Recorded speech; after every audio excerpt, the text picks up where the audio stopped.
Well, Sawadee Kap and good morning. One of the scary things in a room this big is whether people will turn up. So luckily I can see people, which is quite nice. So thank you all for joining this session today. This is the foundation session. The APNIC Foundation has been doing a lot of good work over many, many years. This year we're slightly taking a different tack in how we do this session. By the way, my name is Raj Singh. I recently joined the APNIC Foundation as the CEO. So this is my first gig as in this role in this session. My board chair, Danish, had a personal commitment which is running a little bit late from, so he'll join us in a little while. So I thought we should just start off with what we had on the first segment. So what you'll see today are three things, basically. One is our wonderful, what I call my crew from the region, who've been doing some great work right there at the front lines, and making a difference, obviously.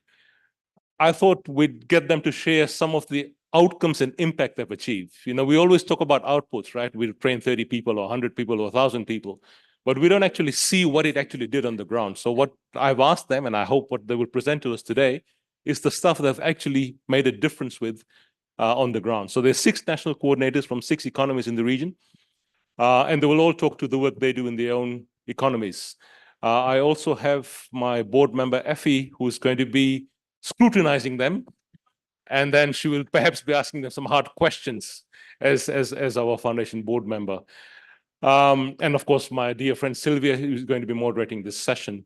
After that, I will ask 2 of my other board members to join. So you'll notice that this time around, we're getting all our board members to do some work, right? Instead of just sitting and relaxing, right?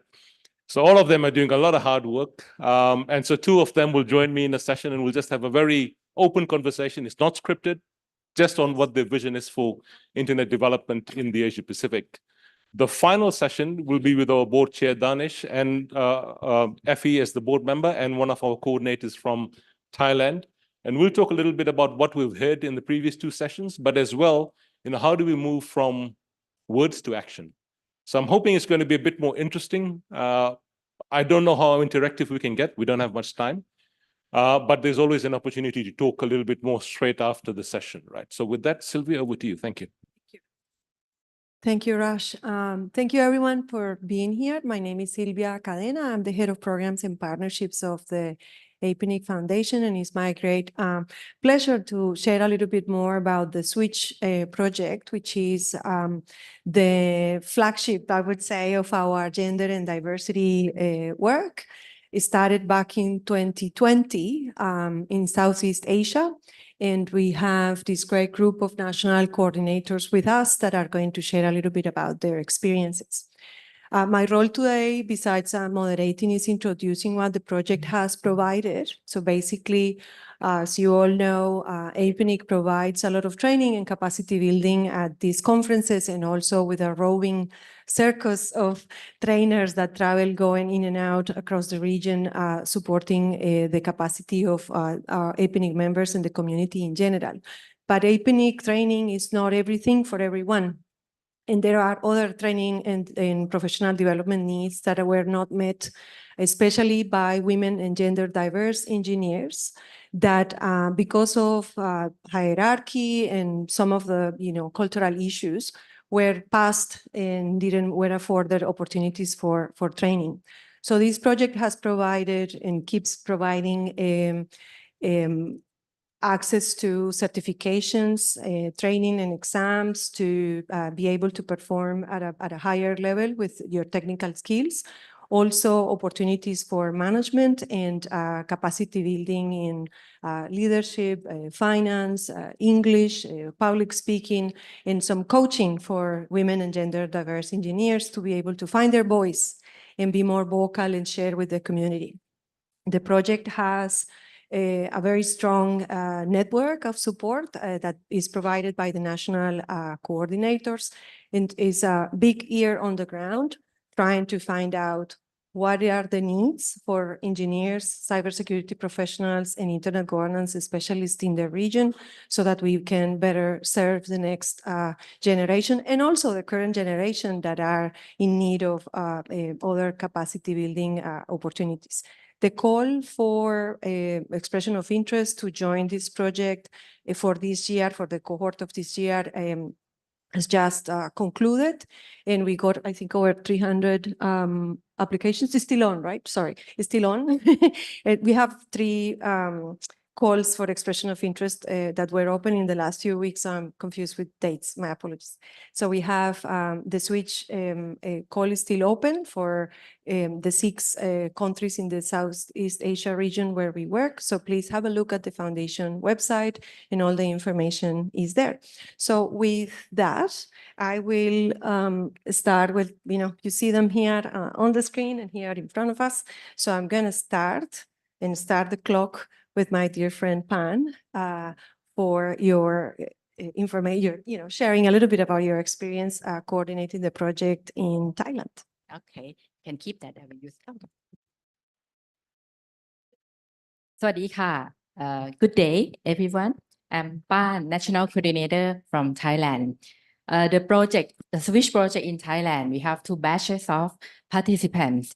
The total number of the participants is 46, which including 36 women and 10 gender diverse people.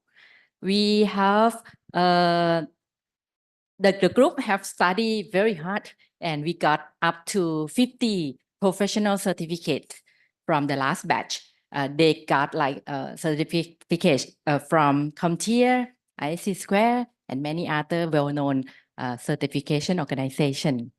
There are many stories happen in our economies about the learning, how hard of getting certificates, the relationship among them. But today I would like to just introduce 2 stories of the participants from Thailand. Next slide, please. The first participant, her name is Kanokwan Iem Samang. She is the head of IT security of the large fintech company in Thailand that called Ascend Money. The company taking care of the digital wallet that is quite popular in Thailand. So her heart should be very difficult to taking care of that. Even she has many experience in cybersecurity. She also took more technical subject like CISSP and ISO 20001 lead implementer. She also took some soft skill courses like English, storytelling, and policy development.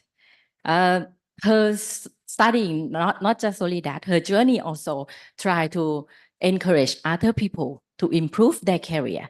So she willingly to share her knowledge with others and being the inspiration for our other young participants.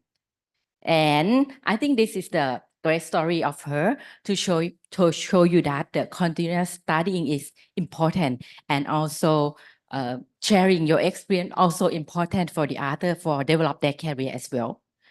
Then another participant is the Thanaporn Lab Jalern. She is a young engineer in an ISP in Thailand that called 3BB.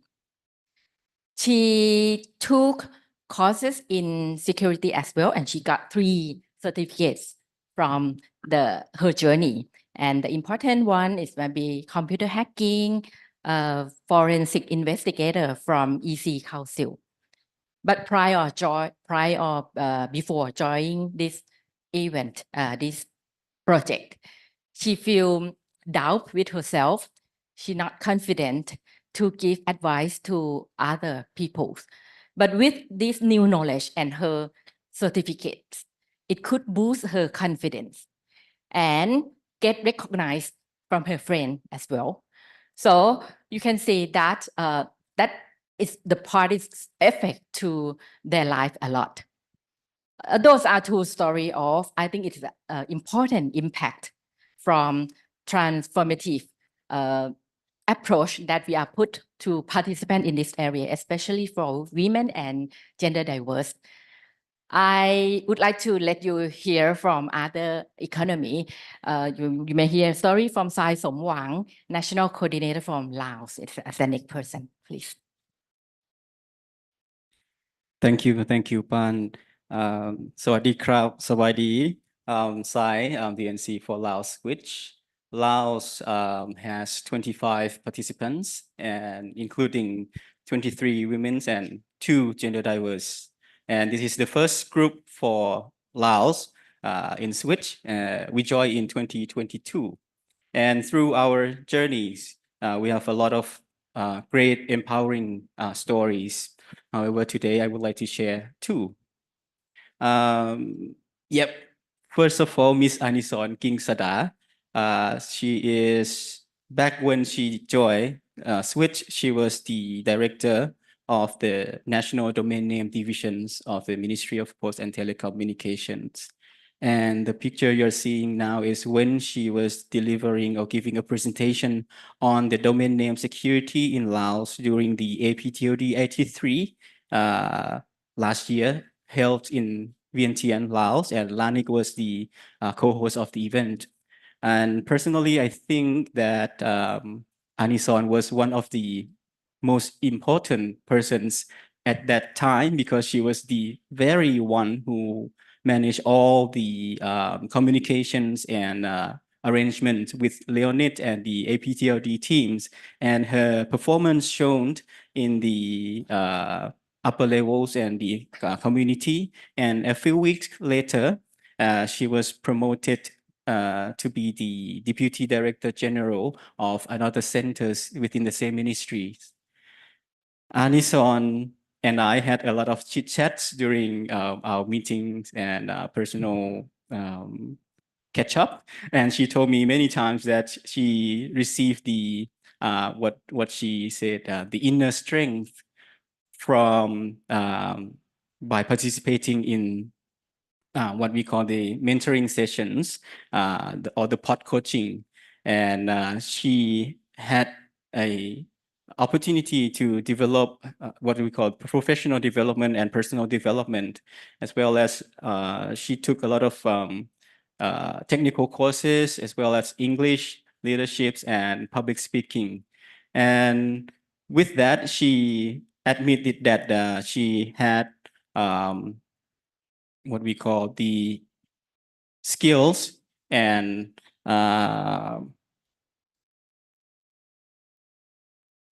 it made her what she is today, a strong woman today. And it is a very significant milestone for her, and she happy that she made the decision to join Switch at that time. And next slide, please. And this is Vasira. He is one of the 2 Lao gender diverse Lao techies. And in the picture you're seeing is when he is delivering a training under his RCT, the Retained Community Trainer roles, sharing his knowledge on internet related topics. Vasira was a director of the Internet Network System Division of the Lao Digital Government Center, and now he is the RCT of APNIC for Lao Economy. He got into this role when last year he joined the Apricot 2023, and at that time he had the chance to meet the great Shane. And they were, I think it was a destiny that they met at that time, and he was introduced to the team, the RCT team. He got to talk to get some advice, and then he applied for the job. And now he is the RCT for Laos. I really appreciate Washira's contribution and dedication for the community in Laos, because he delivered a lot of great sessions in local language. That is why the local community received more knowledge with his as the trainer. And next, I would like to invite Ms. Nhung to share some stories from Vietnam. Thank you, Sai Samwang. Hi, everyone. My name is Nhung Phan. I'm the National Coordinator for Vietnam for the Swiss project. The photo on screen is what captured what we was doing during the national event in Vietnam. In the first face-to-face meeting we held on 2022. Yeah, and this was very expected face-to-face meeting of every Swiss participant. During the national event, one must-have item that we call the most significant change, story sharing. And from Vietnam, we have a 22 on the total of 29 participants to confirm that they have the significant change or the career progression after joining the Swiss project. The next slide, please. Yeah, thank you, Sylvia. And the first story I want to share is from the Miss Nguyễn Thị Minh Thanh, the lady on the left. Yeah, Thanh is the IT support from the VN port. And she shares that the most significant change she got from Swiss is after 10 years working at the same positions, at the same job, she, with the confidence getting from the learning courses supported by Swiss, she for the first time dare to apply for a new job and she got accepted from a local bank. You know, IT banking is quite competitive working environment in Vietnam. And she almost jumped.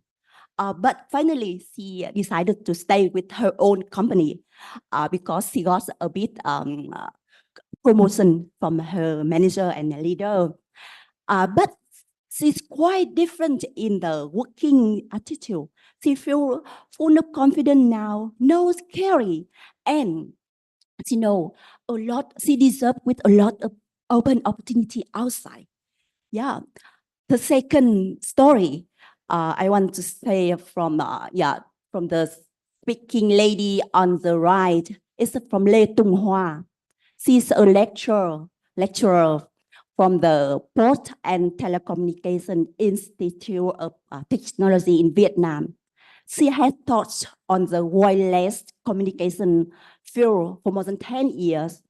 And when joining Swiss, she shared with me that she found her job a bit far boring and with no much career development movement at the time. But after completing 2 researches with the support by Swiss, she found, she still is able to do that good. Furthermore, seeing her students who are happy working in the industry, because Hoa has 4 students also joined the Swiss VM. She found her job more meaningful, and the motivation also being back that led her to take a PhD program on the telecommunication technology that she's following now. Yeah, that is true story from Vietnam. Thank you very much.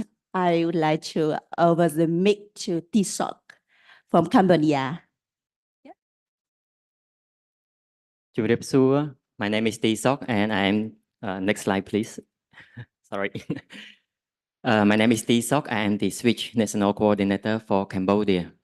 In Cambodia, we had participants from many different sectors. They came from private companies, government institutions, and non-profit organizations. When the project began in 2020, we started with a small number of participants, 10 to be precise. In the second round in 2022, this increased to 26 women and 1 gender diverse participant. I consider myself lucky to be able to help these people throughout their journey and sharing these experiences. I like to share you a few stories about some of them. This is Morokot Jiet. Previously, she worked as a technical officer at Satellite Department at Ministry of Post and Telecommunications. Last year, she was promoted to be Deputy Director. This was, of course, due to her own hard work. As much as I like to claim credit for it, that's not how the Switch project works. We provide support mechanism to help people to pursue their goals and have to try to do it. Sometimes they do need a bit of a nudge though. We often see participants talking how participation in Switch boosted their confidence to try new things. Morocco was invited by the Switch project to be a panelist at APNIC 2023 in Manila, where she discussed diversity and inclusivity in tech. She took that confidence back to Cambodia, equipped with her knowledge and skill developed through the project training. She became a guest speaker at a workshop to strengthen the capacity of Provincial Department of Post and Telecommunication in Thailand and Siem Reap province. She also received funding for her research. She presented her research about data compression at a national conference in Cambodia. And at APNIC 56 in Kyoto, she attended as an APNIC fellow. Next, please. Before I finish, I also like to share Sreni Ning. When she started the project, she worked as network engineer at a local ISP. After joining Switch, she showed a lot of dedication to her training courses and personal development plan. She also signed up for the pod coaching program. She received personalized guidance and credited Switch for her speedy progress. Now, Sreni is a senior and networks and security engineer at Ministry of Economy and Finance of Cambodia. And next, I will give the floor to Abilio. He is the national coordinator from Timor-Leste. Thank you. Thank you, T. Hola a todos. Hi, everyone. I'm Abilio, the Swiss National Project for Timor-Leste. In Timor-Leste, Swiss supported 27 women across both 2022 and 2023. Timor-Leste focus variety challenges and opportunities related to the internet developments and also facing the discriminations in their jobs. Next slide, please. Today, I would like to share the two stories, the most impact of their professional career. Next slide, please. This year, spent 11 years in Timor Telecom, the national operator, for 11 years as mobile access and network optimization. She joined the Swiss on the first groups as a challenge and opportunities for his professional career, working as a mobile access networking and planning optimizations. And later on, she joined the new jobs and get the new job working in the public institution, the National Information Technology that related to the government's data centers and the network. With the Switch project supporting in barrier English communications and public communications is not only technical engineering, but supported her on access to the internet support for she finished her course, online course, and the cybersecurity, artificial intelligence, and able to assist various workshop on online and face-to-face workshops. And at the moment, she is the lead of the data centers and the networking design planning for the governments that she was promoted as a network administrator. Next slide, please. Oh, sorry. Oh yeah, Mary Henrique. Mary Henrique is working in the Timor Telecom, the national operator, for 4 years. She is very proactive and just joined the Switch project on the last year, on 2023. She is now in Apricot, Bangkok. She is joined the workshop for the cybersecurity. She was promoted in her job in Timor Telecom, a first woman that working with the men's only before, but now she's trusted to be lead with the cybersecurity and the networking design. She participated in cybersecurity defense in the first workshop in the Apricot, and yesterday with the workshop with the uncles. She is very appreciate to the Swedes and learning the English communications for public speakings and be able to share her knowledge and experience and leading the project inside of her current job in National Timor Telecom. And the last ones, I would like that Timor-Leste still have a problem with the internet connection. Hopefully the submarine cable will come this year or the next year. Thank you. I will pass to Mia. Thanks, Emilio. Hi, everyone. I'm Mia, the National Coordinator for the Philippines. So in our case, Switch has 49 Filipino participants from the past 2 cohorts and sharing also impact stories. And I think it's also present in all the other economies. First is Switch helped build a community of women and gender diverse technical professionals in the internet industry. And this community tries its best to have a culture of inclusivity, sharing, and growth. And you can see in this picture, it was taken last year at Apricot. The participants and the Filipino participants, since it was held in Manila, they were very fortunate to attend workshops and conferences. So what they did, since some of them were first-time face-to-face attendees, what they did as a group is to cheer each other on, to overcome the jitters of learning new things and meeting new people. And at the end of the conference, it's evident that they're enjoying. And from their small circle, they were able to expand to a bigger network. And also, even after a cohort or group ends, they would still send each other opportunities like fellowships. There's a training here. How can I improve my application in this fellowship and other workshops, local and international. Yep. Next impact for Switch. Switch also helped participants, as also mentioned, have greater confidence in their technical skills. One example is Jasmine. She's a data center operations engineer from Data One Asia Philippines. In her case, she was able to get certifications like Fortinet network security, data center virtualization, and IT management. And she said that with these new certifications, it validated her knowledge and expertise in certain domains. It also adds to her credibility, and having this also opened greater career opportunities for her and also recognition from her peers. So last year, she was also part and was selected as an Apricot Workshop Fellow. And last impact story, Switch also enabled participants to have greater confidence in sharing and applying their knowledge, as also mentioned by other national coordinators.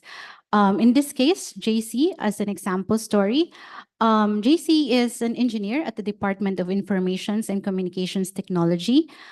He's part of some projects like free Wi-Fi, government emergency communication systems.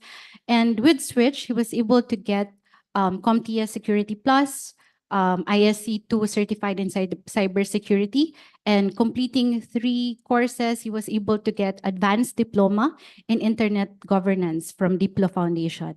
And he said that these certifications, new knowledge, enabled and opened doors for him to be invited in conferences, workshops to share his knowledge.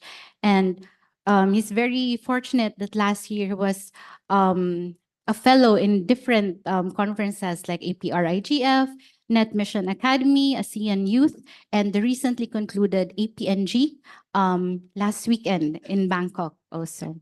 So those are the impact stories from the Philippines. I will hand the floor over back to Sylvia.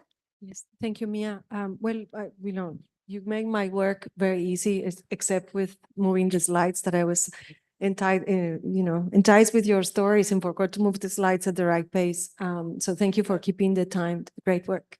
Out of this project, we have over 200 people that have received this kind of support. So there are plenty of other stories some more visible than others.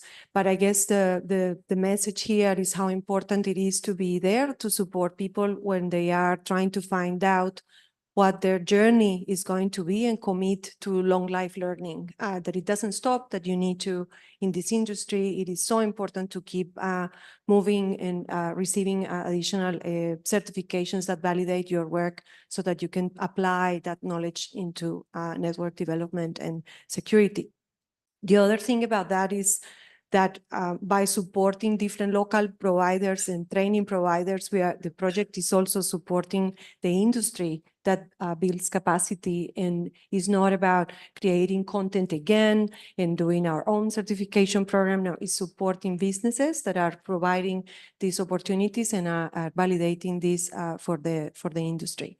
And encouraging these participants to give back and engage with program committees, participate in fellowship committees. We have in the audience some of the great Switch participants that have been doing that work for the Apricot Fellowships and for other initiatives. So if you see people with this badge, orange or green, in your lanyards, please ask them about Switch and what their experience is. And if if you have funding to support the expansion of Switch to other countries in the 56 economies where APNIC service region is, please let us know. We are always trying to expand and bring visibility to women and gender diverse professionals in this field.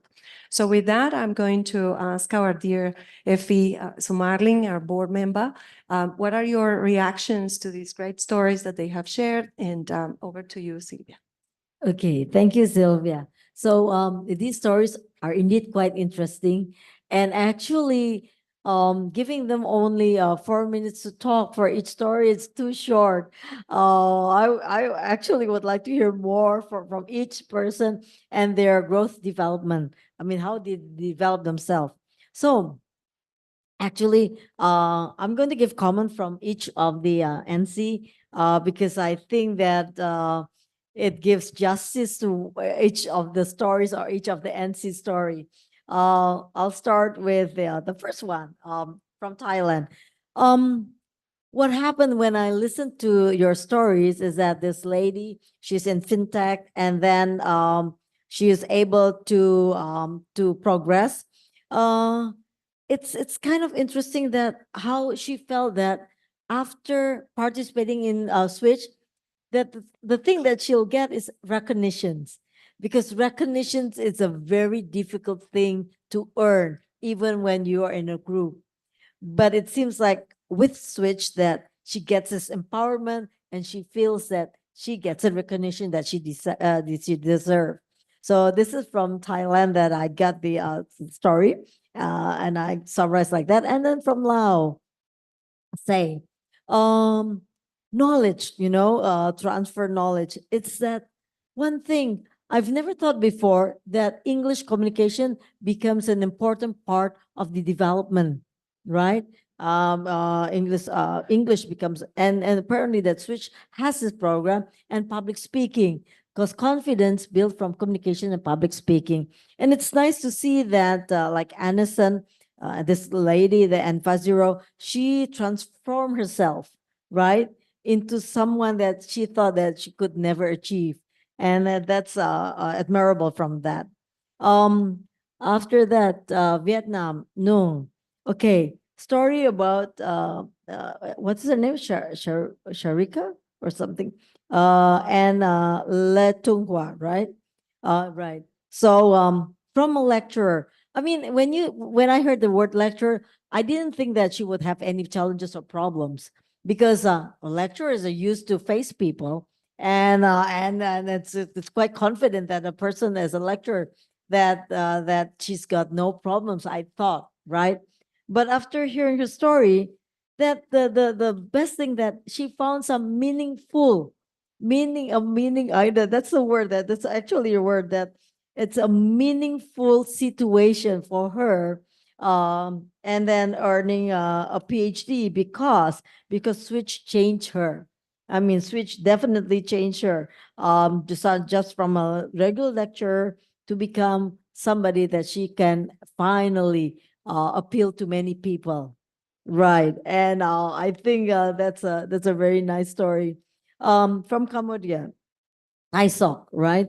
A person he works in the government. She works in the government, right, as a deputy director, and then transform herself also to become a guest speaker. Also, it's something that especially training in the engineering area also, that's not easy to do. And then finally as becoming getting switched, and this person then finally had a position, a senior position in the telecom network, right? So it does, Sylvia, it seems like switch really, it's short period. I mean, this courses, everything is not long period, but it does change people in a big way. Timor-Leste, Avilio, I know that you're appealing to people that, oh, our internet connection is not up to par or still lacking.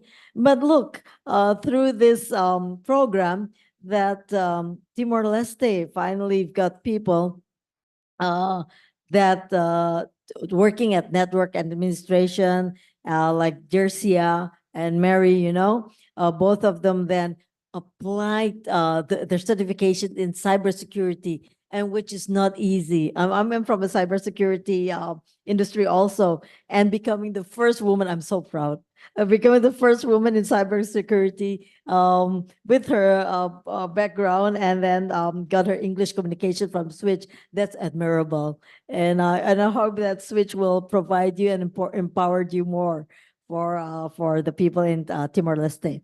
Last, Mia in the Philippines. I'm just saying, like Jasmine and JC. I mean, one is a woman, one is a gender diverse.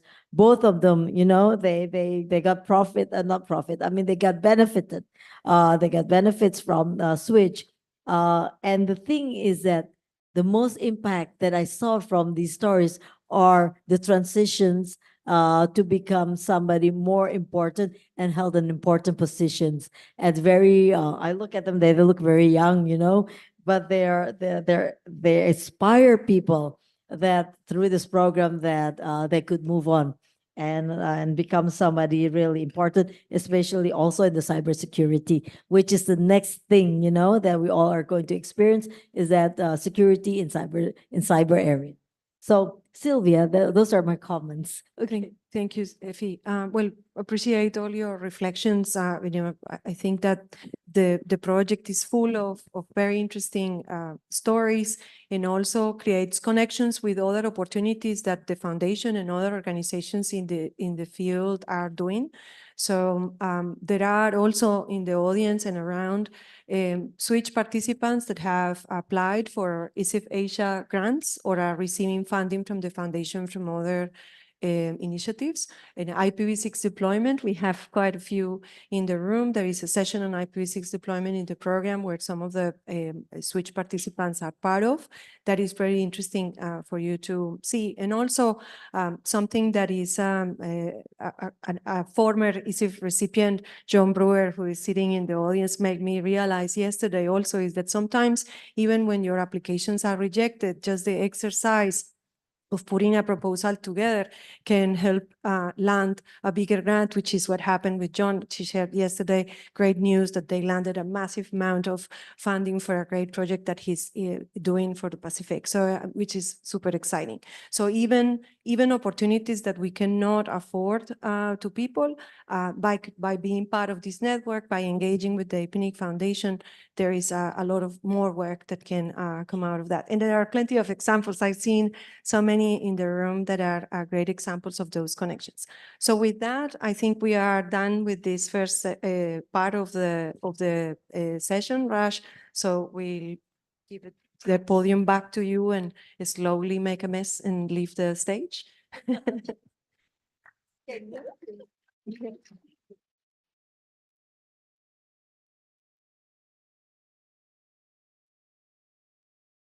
So I hope that was interesting. As I said earlier, usually we talk about, we train so many people, we supported this, we supported that. And what we tried to do there was to actually humanize those work that we've done, right? On individual stories, the difference it's made in their lives and indeed in their communities. And the other thing that Sylvia, of course, mentioned, that it doesn't end with them just attending this program over 6, 8, 12 months, whatever it may be, because there is an ongoing process as well that they can be a part of. And the example with John that she just mentioned, that you know, there are other learnings that come from this, which will help them in future endeavors and so on. So I hope you enjoyed that. The other interesting observation from me was the fact that, you know, they're all different people, right? It was not as if, you want me to stop walking? Oh, right, he was sort of staring at me, I was getting.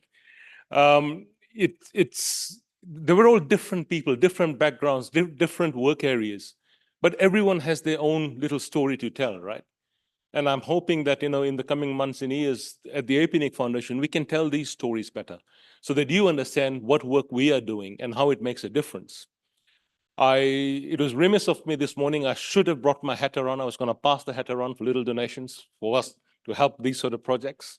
But maybe some of you have got much bigger piles of money that you can part with. So please get in touch with us if you think your organization, maybe as part of your corporate social responsibility, or maybe of some other initiative that your organization may have, if you want to support good things like this that make a difference in people's lives, please talk to us.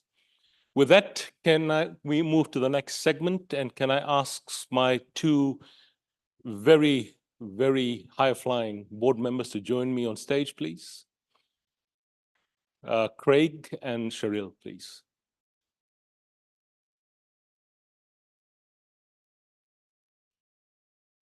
So I know there's like, I don't know, 8 seats and there's 3 of us. So we'll sort of sit in the middle so it doesn't look too bad, I think, I hope. Oh, no, you and Cheryl sit there. I'll sit on the side. All right, so this little session, what I thought we'd do, we just hear from the board members themselves. Now, I should say that I'm very privileged that the board members that I have are pretty heavyweight. I mean, they are literally. Yeah, yeah. Well, some of us, yes. Bad choice of words, obviously. And you know, and some of you may be aware of some of them. Some of you may not be aware who they are. But please go to our website and read their profiles.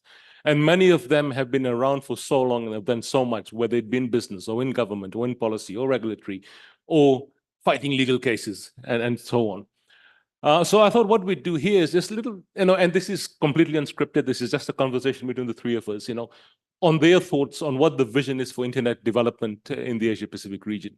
Now, there's a lot of work to do. There's so many things to do. So the question always becomes, you know, how do you prioritize things? What do you need to do first? We had some great stories of the impact that's potentially possible out there, but we can't boil the ocean, right? So we have to, you know, pick and choose, depending on resources and a whole bunch of other things that are at play. So before I ask Cheryl to speak first, I should also, you know, I'd like to just mention that Cheryl very recently joined our board, like a week ago. So he's the freshest board member we have. So a round of applause for him, please. Cheryl is from Malaysia. He's a dear old friend. We've known each other for a very long time. But what I can tell you is this: if you want to buy a Lotus car, he'll get you a discount because he sits on the Lotus board. I know the Lotus, right? That fancy, very expensive, very fast car. Right. So, Cheryl, as the freshest member of the board, what do you think? Well, first, thank you for the free advertisement for Lotus. So yes, I think we have a dealer in Thailand and Bangkok somewhere, so you can call them. Maybe before I respond to what Raj had said, by way of background, I'm an attorney, was a lawyer training. My last formal government position was I was chairman and chief executive of the Malaysian Communications and Multimedia Commission. So I was one of the government guys, which I know sometimes is not always welcome in some places. Now, this guy on my left is the non-government guy, but look at who's wearing the jacket and who's not. Okay, how times are changing, right, hero? So now that we've lost the moderator, I'm just going to say that, you know, I've sort of I'm coming back to this community that I was involved with a long, long time ago, where I was in another grouping called ICANN, where I had my first interactions with APNIC and the region. And I was chair of the Government Advisory Committee, the GAC, like 15, 18 years ago, a long, long time. So coming back to this point that, Raj was asking about strategic priorities. In the course of my work, I've dealt with, government organizations, private sector, academia, civil society, various groupings. One of the things that I think is very important in terms of, say, the development gaps that you're talking about, what we need to focus on, is actually having an assessment of what your base infrastructure is. You have to know what your baseline is before you then can plan out what do you need, who do you need to talk to, who do you need to engage to then build from there. And sometimes this self-assessment is something that you can do yourself because you've attended conferences, you've attended, seminars, but sometimes, it's a matter of just reaching out to people who've been involved and helped different communities. Okay, come have a look at what we have now. What do you think? Where are we? And this is not being judgmental or anything like that, or not passing a view. This is more of saying, we've done this so far.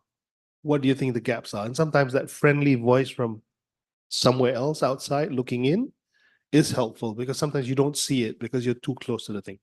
And again, having been in private sector, in government, both sides, we're all guilty of that being a little myopic sometimes. I'll just stop there for a while. Thanks, Sharon. And Craig, so Craig is the oldest board member, maybe I could say? Oh, By age or? no. All right. So we won't go there. Craig, of course, if you have been in the APNIC community, everyone knows Craig, and Craig knows everyone else. So no introduction needed, Craig. Thanks, Raj. To me, what APNIC Foundation stands for is, digital and internet development.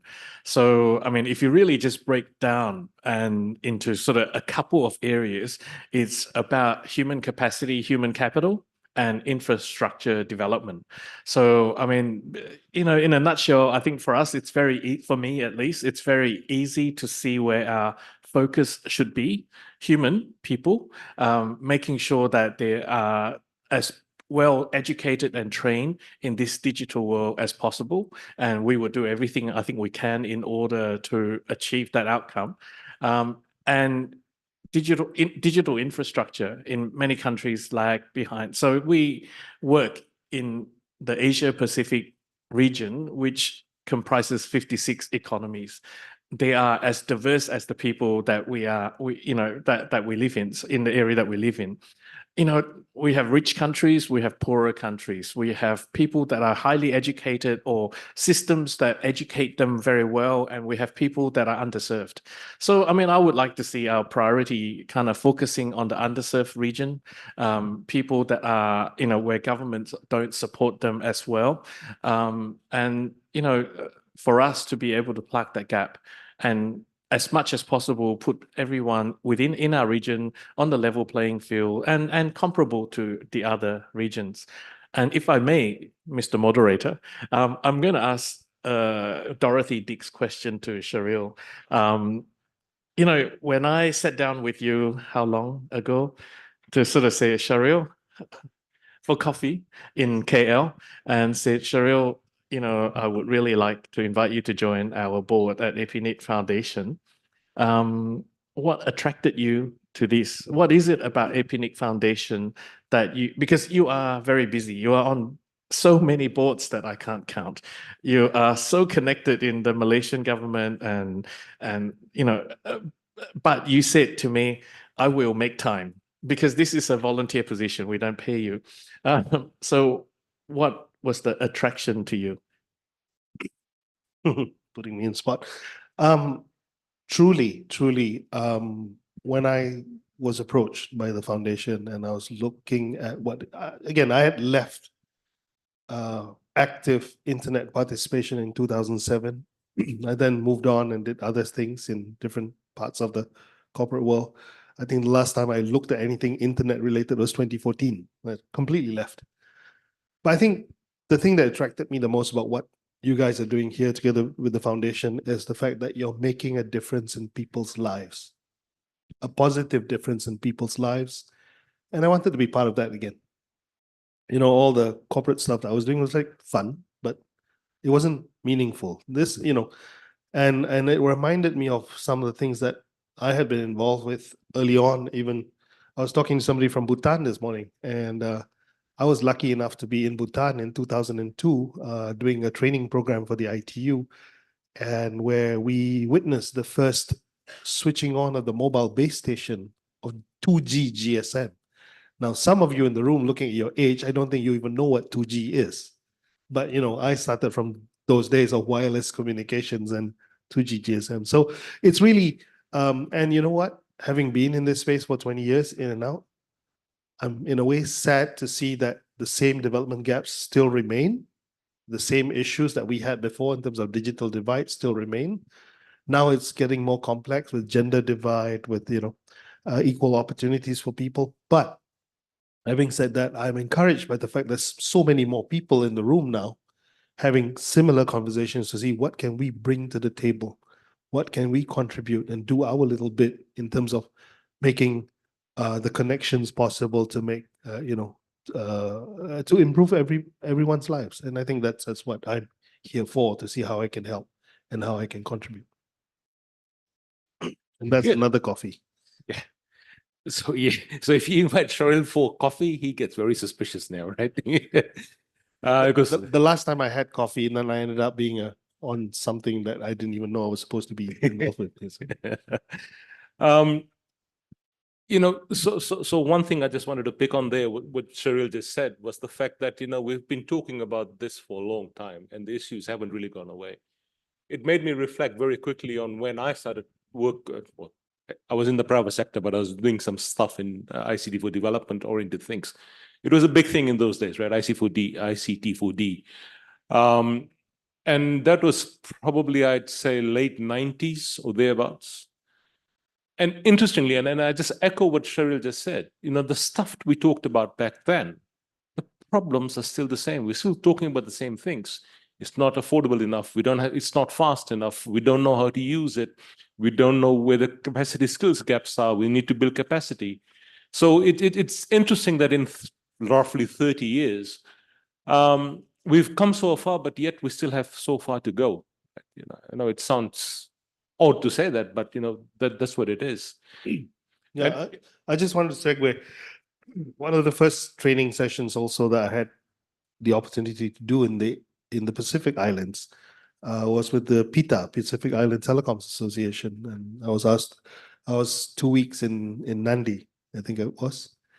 And I'll tell you, it's a true story. And how I would like you to relate this is to understand how far we have come. There's a lot more to do, but how far we have come. So the conference organizers had a hall like this, you know, it's a very nice hall. And they said that, oh, Shariel, we've got Wi-Fi up. And I had people from the World Bank, ITU, myself, and a few others. And I said, oh, great, Fred. And if anyone's from Fiji here, hi. And I said, oh, you got Wi-Fi up? He says, yes. And this is 2003. Okay, Fiji Wi-Fi.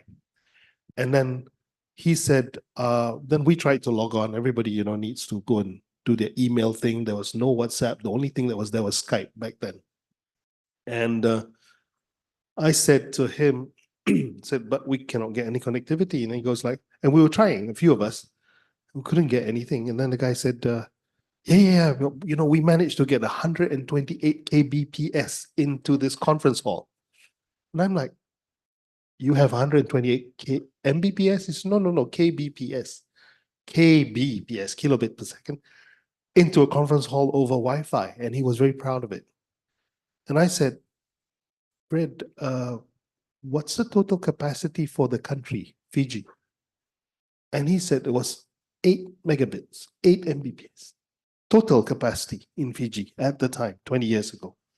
At which point, the guy from the World Bank, myself, the guy from ICANN, the guy from APNIC just said, shut our laptops down and said, okay, you know, that's it. We're not going to be able to do anything. But we realized just how far it was. The guy from North America, John Crane, said to me, he's the CTO of ICANN, he said, I feel very guilty. I said, why do you feel very guilty, John?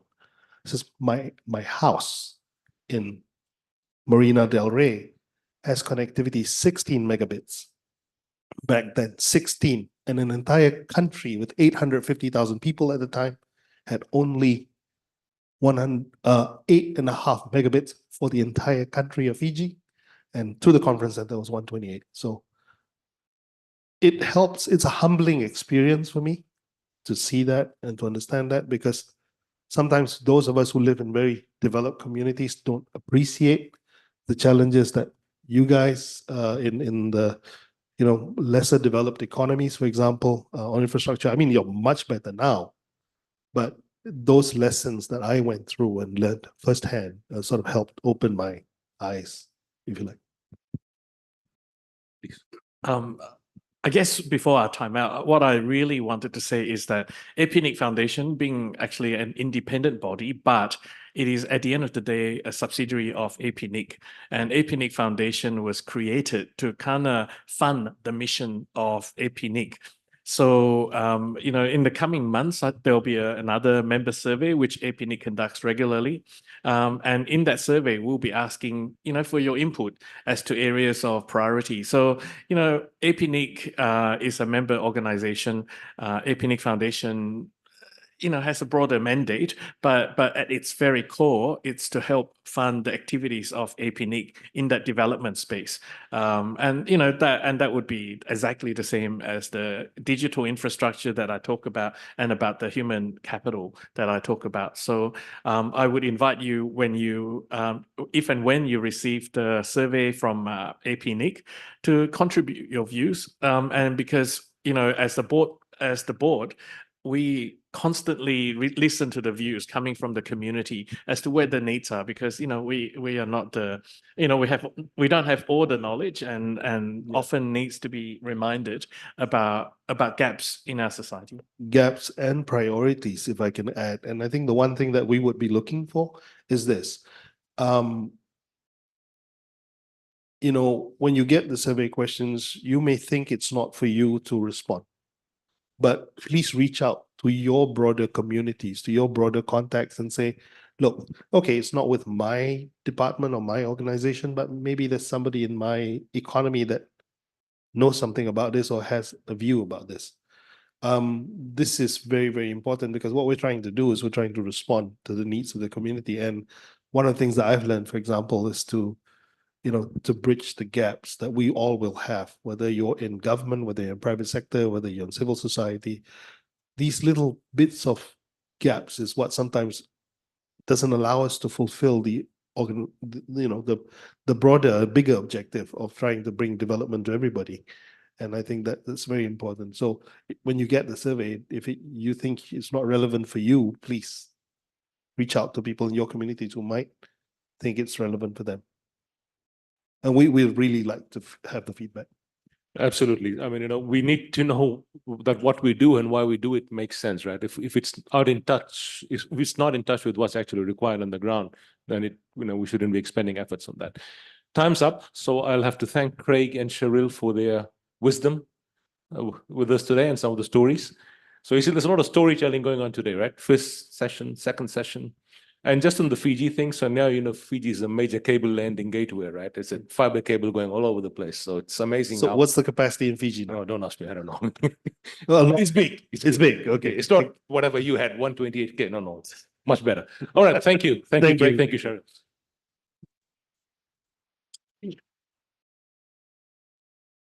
So we are playing like a quick fire round. Yeah. So could I get my next set of panelists, please? Danish Lakhani, our board chair, Effie, and Kunpan. I think you're joining us too. Yes. Oh, we should dance now? I don't know. Sounds pretty cool.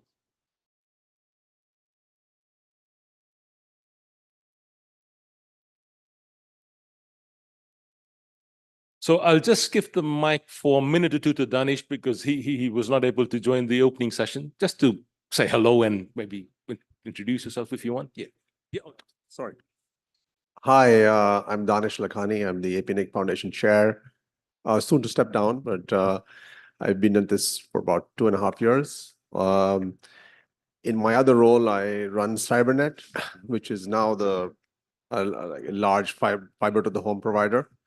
And we've been part of the APNIC since the very, very beginning. And happy to share, anybody, any of you, I guess most of the audience is from the telecom or operators, am I guessing?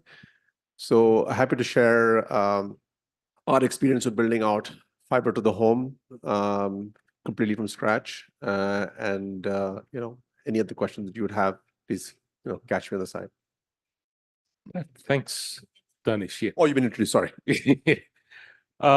So in this session, we thought, we'd just have a little conversation between our three panelists and myself as to, some of the things we've heard from the previous two segments, but as well as some of their own thoughts, perhaps, on what we need to do as an organization. So that's why I've got a board member, we've got a national coordinator who's actually working that out there in the field. We've already heard of the experiences that they've had in the field. So the question now is, how do we prioritize what we need to do? As I said in the previous segment, we can't do everything. We are a small organization, limited resources. What we also know is that this region is very diverse, right? I mean, from the richest countries in the world to the poorest countries. And those divides also exist within countries, right? So it's not just across countries, it's within a country as well, right? Depending on which part of the country you are, you will have some challenges in terms of what's available to you for infrastructure, what your social development levels are, et cetera, et cetera. So I guess the question then is, how do we figure out where do we put those efforts in? There's obviously a lot of gaps. I mean, human capacity building or human resource development, time and time and again, that comes up as the biggest issue.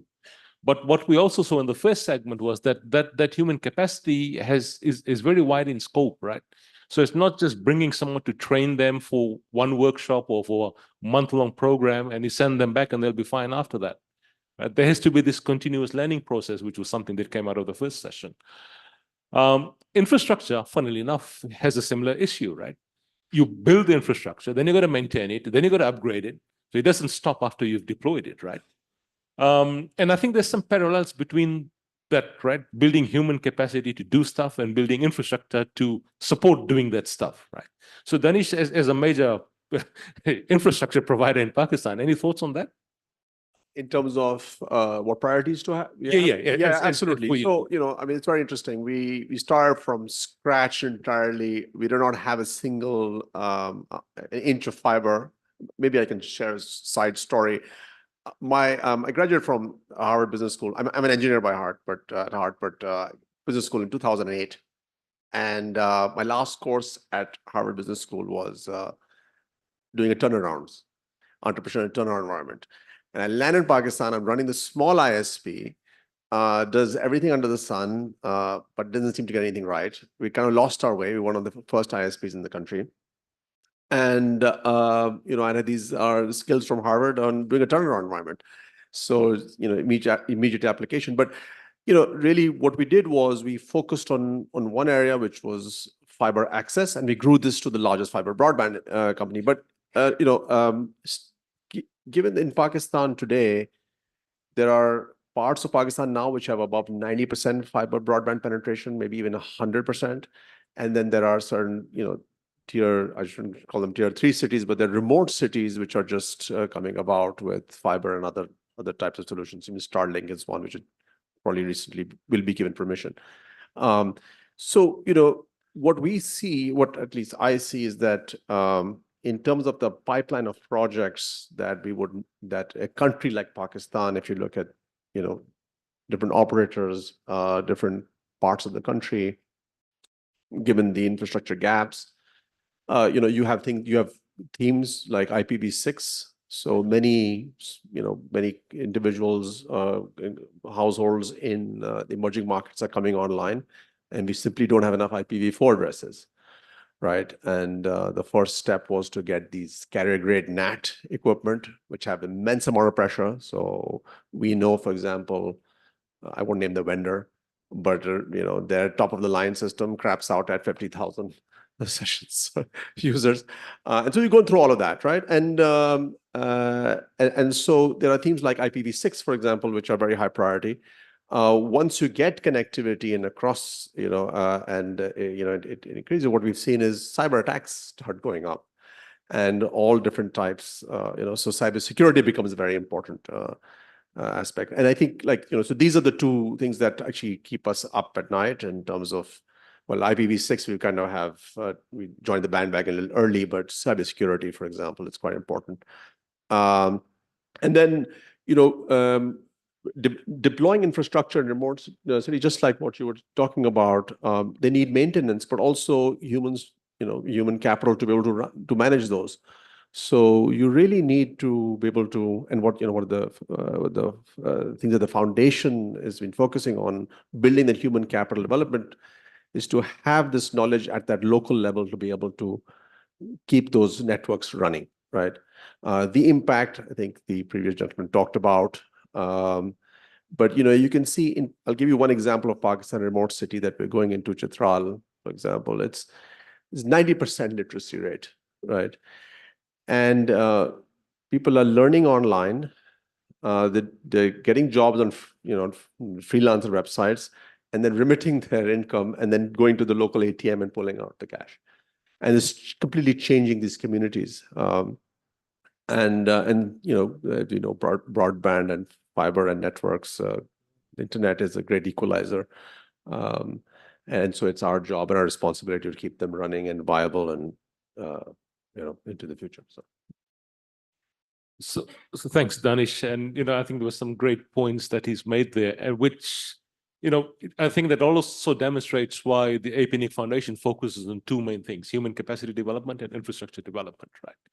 Effie, so going to Indonesia, another very large country, and I've been in and out of Indonesia for, I don't know, nearly 3 decades now, and I've seen the development and the challenges as well. A massive archipelago, obviously. There's no connectivity between islands at one moment in time, as I recall, and there was that fiber loop project that went on as well. And I know, and it's not just internet connectivity, right? There's also the power required to, and that's also been problematic in many of the countries in the region, right? We may have all the fanciest fiber infrastructure, but if the power keeps on failing every 6 hours, or you only have 4 hours of power a day, it doesn't quite help, right? So some experience and thoughts from Indonesia, perhaps? Right. Now, Raj, we're facing a different, how should I say, different era right now. Think about it. The youngsters right now want everything instant, right? Everything fast, everything now. Now, we cannot say, and with power failure, challenges are power failure, digital divide gap, they're still there, how to get connectivity. But does it stop those new young generations to enhance themselves? No, think about it. COVID, or the pandemic, actually gave us some blessings. The blessings are that we are shifting everything to online, right? Even with limited resources like power, access to internet, there's something that that is actually good, which is that we are forced to produce online content, which is online content that is very short videos, things like that. And those I can see more and more for the young Indonesians. They're producing contents that are quite positive. For instance, even though like how to manage your routing issues. I mean, that's in a short content. And then there's like, okay, if you want to pass your hacking certificate, CHFI, what are the clues? I mean, everything, short videos, they can access it, right? Or within a limit, even there's no connectivity over here. And then maybe they go somewhere and they got connectivity, and for a short period, they can learn something. So our views on developing human strength or human power is now different. We have to look at it as, okay, they want instant. How can we package those information in a way that they'll give instant gratification also? So youngsters right now, they don't see challenges like, oh, we don't have access. They will see like, oh, we want a content and we can get access. So there's always a way to get access. And APNIC over here is like building human capacity. And human capacity is not like just giving courses. I mean, it's good giving courses like a program before Switch. But one thing that we should have also is educating people how to create content. Content that is powerful, content that is valuable to them, content that can change the youngster. That's what I think. And then just on that, this made me remember some a panel discussion I was on, I don't know, 10, 12 years ago. And it's a very similar sort of response there that, it's the relevant content that drives interest, right? And then that in turn drives users, that in turn drives, commercial enterprise too, in many ways. Kunpan, if I can turn to you, one of my, ever since I've been involved in this field of this industry, one of my issues has been, or concerns has been, that gender equity issues and gender gap that exists. And, sometimes I feel that, we've done a lot of the bridging in some places, but in other places, I'm not so sure we're actually getting there, right? Now, if you look at, and I think was it yesterday, I was speaking with someone and I said that if you look at technical professions, like so by training, I'm an engineer as well. So I belong to an engineers institute. And there's a big push internally within the institute to get better gender participation or more diverse gender participation in STEM subjects, right? Science, technology, engineering, mathematics. And then, but many times I've said, okay, but the internet is part of that, right? And we seem to sort of forget that. We just, so like the Institute of Engineers, for instance, that push the STEM, it does not necessarily include the internet. It's there, it's inherently there, but it's not, visible. And I know, Kunpan, of course, obviously your work has been in and around gender inclusion. So I thought maybe you could share some thoughts with us on, where you see things heading. The gaps are still there, I know. We've all been trying to fill some of those gaps. But if I were to ask you to, maybe describe a little bit of what you see at the moment, but as well, look into the future. Do you think in, let's say, 10 years, if we're sitting on this stage, having the same conversation, what would you be saying, do you think? Would you be saying anything different? First of all, I would like to continue from you that the internet infrastructure now is good enough. And in terms of as an equalizer for people to get into the internet and make use of the internet. But in terms of gender, we also see that a great mobilization, a great emphasis that let participant who is gender, women to get into that. For example, the education, you can see now a lot of education around internet, and that can help a lot in maybe some economy that women don't have right to get out from the house to go to education. So that could help in particular for women. And even the work remotely that I'm doing now, I'm working with a APNIC Foundation as remote work. And I found that it's helped me a lot. I have to decide to change my job because of the reason that I have to take care of my kid closely, my daughter closely. So for women, that is not easy to take responsibility in your house, to take care your family members and also working at the same time. So internet could help in that part. And many things that internet could help women to have better life, to access more information, health information, legal information, finance information for them to make decision by own, not have to depend on men. Okay, but in general, we are good in that position. But I think most of the capacity building that we are trying to help women in this era, in this time about the internet is we try to teach them to be the internet user, to better know about the digital technology and use them. But I also happy with the project of foundation that pay attention to the women technical who gonna be the one who take care and build and develop the internet. So that is quite great. And I also found that foundation is not only support the diversity in gender only, but also the economy. We try to span the project to many economies that we can. And also we concern many projects of the city and rural area. We also have different gap about that as well. So let me just share about what gender can be related to internet in this part, only that. But do you think, going back to the question I asked you, say in 10 years' time, what would you say? Has it got much better? Have the gaps closed significantly? Or will there be more work to do still? As in general, that I have said, I think the gap is closer and closer because of the information on the internet could help lessen the gap of the gender. But in particular section, right, network engineer who is women, it's not difficult for them. It's not easy, sorry. It's not easy for them to get and step up to be the leader and make decision in the internet world. Yeah, and I think that's been also one of the issues, from a corporate perspective, just putting on my head from a past life when I was running businesses. We made a conscious decision in the companies that I was involved with that, we would ensure there was diversity in our workforce.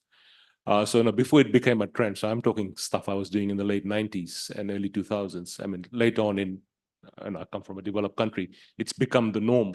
But in those days, it really wasn't the norm, right? It was we were doing something special, and some people used to find it odd.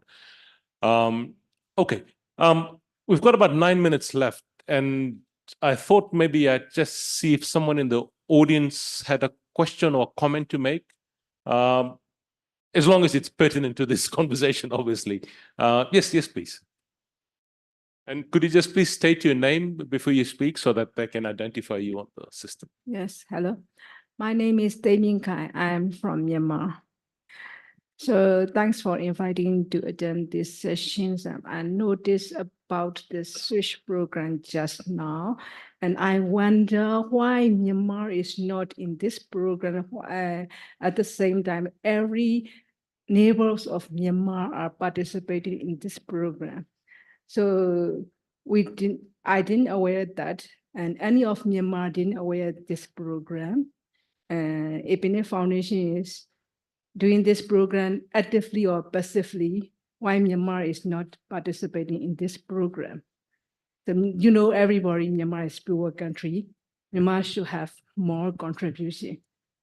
So Sylvie has kindly volunteered to try and address your question. She's, of course, the one who came up with this project and program, and she knows much more than I do. So please, Sylvia, thank you. Boss. Well, apologies first to say that there are so many other economies in the region that we would love to be able to support. At the time that the project started back in 2020, our donor was the Australian government through DFAT in the cybersecurity strategy that they were just launching at the time. They were the ones that identified the country priorities where the initial funding was going to come, which was for 4 of the original of the 6 economies that are covered. Then when the project was expanded with funding from the APIDT, we added Timor-Leste and Laos as those were priority countries for APNIC.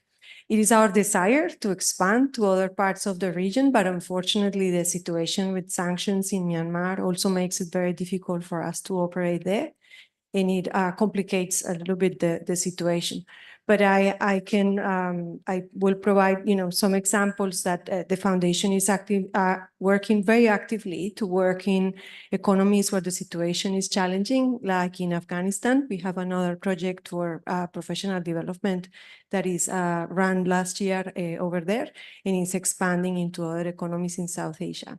And I am hopeful that with the new leadership at the foundation, we will continue to expand to other economies. So fingers crossed, we get to Myanmar very soon. And I hope that answers the question.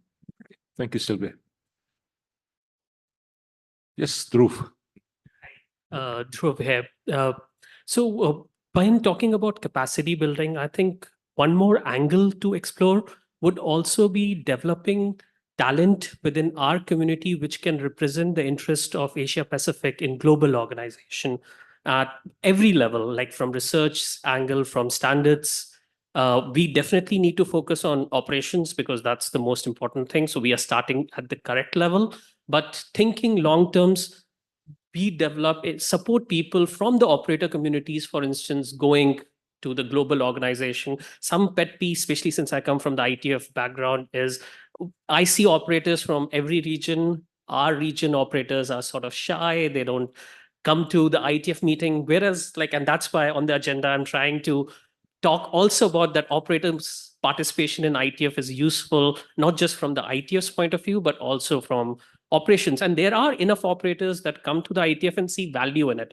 And I hope that our region can also do. So that's one idea, that how APNIC Foundation can start building help and sending the right folks to these meetings where we can see some good outcomes come out. And personally, I feel seeing more operators coming and participating, and if we can help in any way, and of course, starting with educational institutes, and this has anyway been very helpful. And thank you for ISEF Asia and grants, where you guys have supported participation of grantees to go to these organizations, which was very helpful. But I hope we can scale this and think a little bit more in future from capacity building point of view. Thank you. Yeah, there's one thing I will say, and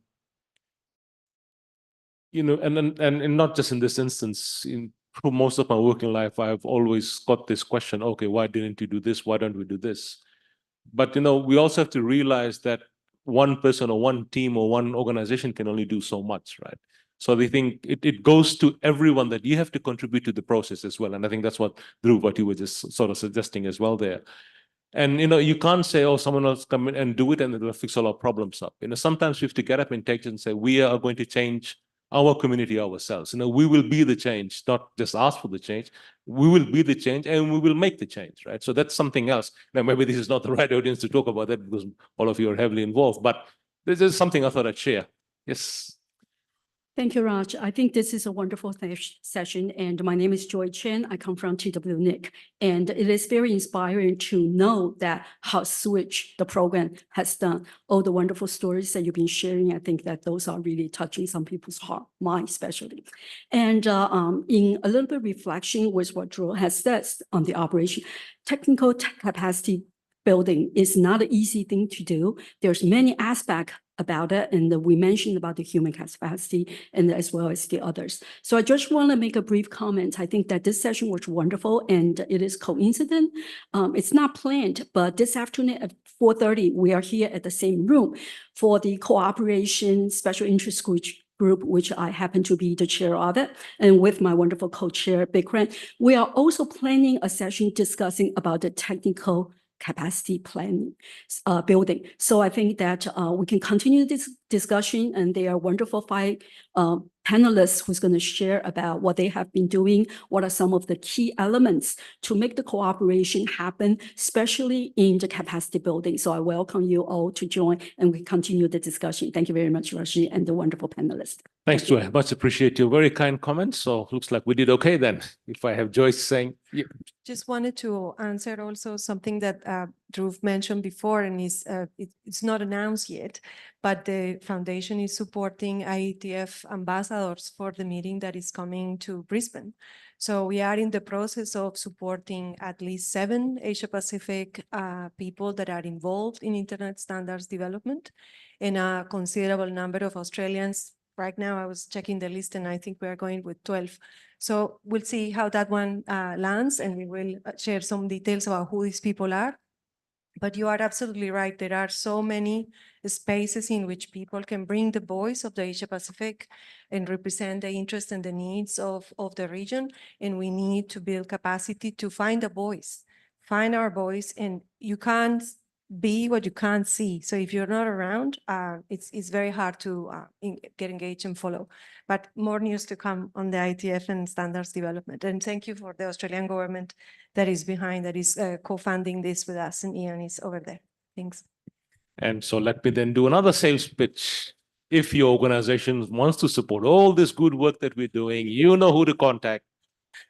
So I think we've got like a couple of minutes left. So just very quick, tweetable on, I won't say tweets become assessment. Very short comments from everyone. Danish, starting with you, please. you know, yeah, I mean, we at the APNIC Foundation, we really hope to bridge the digital divide, both in terms of infrastructure, but also in terms of capacity. And really, we think that the internet is a really equalizing force, eventually, economically as well, and really lifting the lives of other people. In Pakistan, we see that very starkly. And, again, please contribute. Yeah. Okay. Yeah. Yeah, I'll go next after him. Okay. Basically, what I'm thinking, if I'm thinking about APNIC Foundation, just keep in mind that APNIC Foundation is actually an investment company, but investing in human capacity, investing in a better future, investing in bridging the closing the digital divide. So I'm just saying that. For short, I think we still have many gaps to fill using internet, even and bring diversity for all, that everyone can access to the internet, even the gender, language, and in many angles that we have to concern. Thank you. All right. Thank you very much. Thank you to my panelists. Thank you to all those who contributed to the sessions. And thank you to all of you for joining us today. I hope it was useful. And Joy's session this afternoon, of course, will keep the drumbeat going on some of the topics we discussed. Joy and Bikram will be leading that session. So we hope to see you there, and have a good rest of the week with the conference. Thank you.